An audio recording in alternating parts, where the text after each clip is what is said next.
Hey everyone, in this video we are going to discuss types of oil और oil के standards हो गए और oil lubrication system में क्या क्या चीज़ें होती हैं और lubrication क्यों ज़रूरी है और उसमें कौन कौन से component हैं.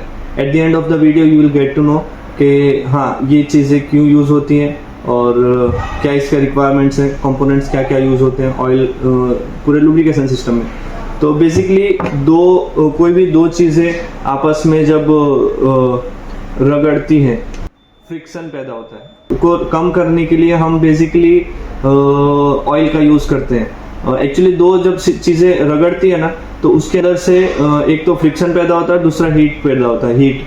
तो ये दोनों को रिमूव करने के लिए हम ऑयल यूज़ करते हैं और ऑयल जितना अच्छा ग्रेड का होगा, जितनी अच्छे टेम्परेचर में वर्क करने वाला होगा उतना ही बेनिफिशियल होगा. American society of automotive engineering SAE ने इंट्रोड्यूस किया था दो तरीके से ऑयल. एक पहले जो आता था वो single grade oil. Single grade oil basically होता था कि वो एक सर्टेन टेम्परेचर तक ही वर्क करता था, लाइक SAE30, SAE20. SAE20 जो है वो वार्मर टाइम पे वर्क करता है और SAE30 बेसिकली उससे ज़्यादा हायर टेम्परेचर में वर्क करेगा. और मल्टीग्रेड ऑयल भी उसके बाद इंट्रोड्यूस किया गया जिसके अंदर 5W30 हो गया और 10W30, 20W40. तो ये W क्या है?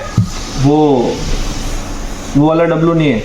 ये W है विंटर या कोल्ड के लिए. विंटर बेसिकली कैसा 5W बोले तो विंटर या कोल्ड वेदर में यूज़ होगा, 30 बोले तो हायर टेम्परेचर पे यूज़ होगा. तो मल्टी ग्रेड ऑयल इस तरीके से काम करता है. और उसके अलावा API करके है, अमेरिकन पेट्रोलियम इंस्टीट्यूट ने एक और भी ऑयल के ग्रेड को मतलब निकाला था. बेसिकली असेंडिंग अल्फ़ाबेट्स ऑर्डर में था. वो SE से स्टार्ट हुआ था जो 1970 में ऑयल का नाम दिया गया था SE, SF, SG.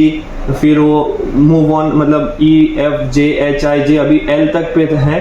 और SE जो था ना वो 1972 में उन लोग ने इंट्रोड्यूस किया था. फिर 1980 में SF लाए, 1990 में SG और SH लाए और अभी बेसिकली SL वाली क्वालिटी जो है वो गैसोलीन इंजन में यूज़ हो रही है.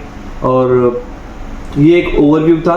और कंपोनेंट ऑफ लुब्रिकेशन सिस्टम में कंपोनेंट जो है वो ऑयल प्रेशर स्विच हो गया, ऑयल पंप हो गया, रिलीफ वाल हो गया, ऑयल स्टेनर हो गया, ऑयल फिल्टर हो गया. ये कंपोनेंट्स हैं जो लुब्रिकेशन सिस्टम में यूज होते हैं.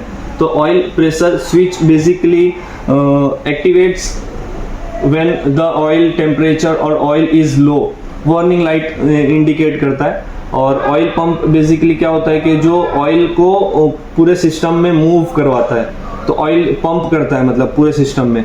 और रिलीफ वाल एक यूज होता है. रिलीफ वाल basically relief the name itself suggest कि वो सेफ्टी रिलीफ प्रोवाइड करता है. तो सेफ्टी मेजर है कि ज़्यादा ऑयल पंप ने अगर ज़्यादा ऑयल सप्लाई कर दिया तो रिलीफ वाल के थ्रू वो निकल जाएगा करके. और ऑयल स्टेनर बेसिकली बड़े जो डस्ट पार्टिकल्स होते हैं ऑयल के अंदर उसको प्यूरिफाई करके ऊपर भेजता है ऑयल पंप में. और ऑयल फिल्टर जो होता है वो एकदम माइनर या एकदम माइन्यूट बोलेंगे रिमूव करता है undesirable particles from the oil. तो बेसिकली ऑयल लुब्रिकेशन सिस्टम का एक सिंपल सा ओवरव्यू है.